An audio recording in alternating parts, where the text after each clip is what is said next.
Houston announcing a brownout in parts of Manhattan yesterday as the city entered its fourth heat wave in less than 1 month, and electrical demand has been outstripping supply. We are joined right now by North American Power CEO Kerry Breitbart.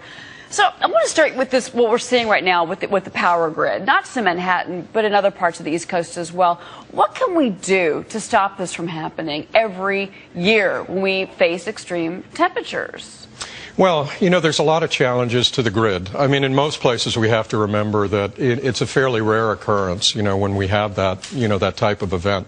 A lot of times, and this was what happened in Texas, it has to do with sustained temperatures without a lot of rain because the units don't get to cool off in the evening. And there's a lot of pressure on the actual, you know, wires. But there's also generation issues. You know, there's issues of not having enough generation in some areas to handle peak demand. But not in most areas. In most areas, this is, you know, this is an uncommon occurrence. Unfortunately, though, in populous areas, I mean, this is New York City, where we've had, you know, blackouts in the past in our city's history. Let me ask you about this as well. We're seeing a real, you know, dynamic shift between natural gas and coal. For the first time in April, we found out, thanks to the EIA, that natural gas plants are extolling the same amount of electricity as coal-powered plants. First time in our nation's history. What do you make of that and the shift that we're seeing? Well, I think it has everything to do with the more efficient ways of getting natural gas out of the ground.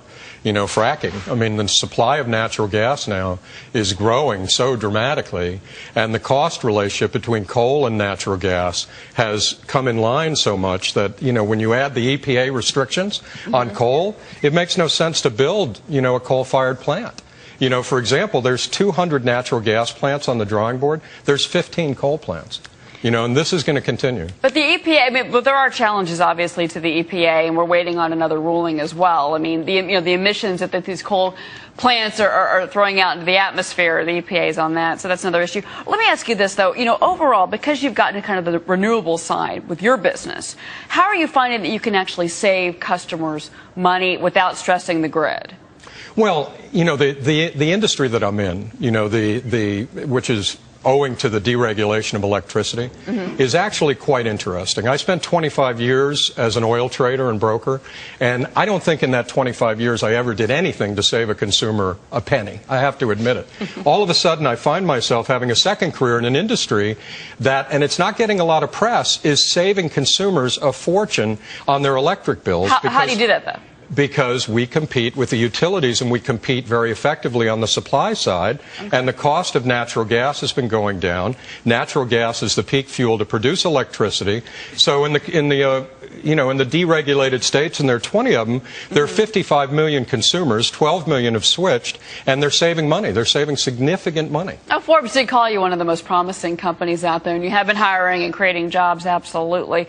Where do you think we're going to be in 20 years? Do you think it's going to be nuclear? Think it's going to be nat gas? I mean, kind of give me your crystal ball. Oh, I don't know how good my crystal ball is, but nuclear, boy, it's hard to think it will be nuclear, isn't it? You know, I mean, it takes 20 years to even get permits for a plant. You know, I think that we're going to see tremendous changes in technology, you know, more efficient production of electricity. I don't think this natural gas phenomenon, you know, the abundance of natural gas, the easier way, the greater ability to get out of the ground, none of that's going anywhere anytime soon. Kerry Breitbart, the CEO of North American Power. Interesting take from you. Thanks for coming on. You're welcome, Cheryl. Thanks.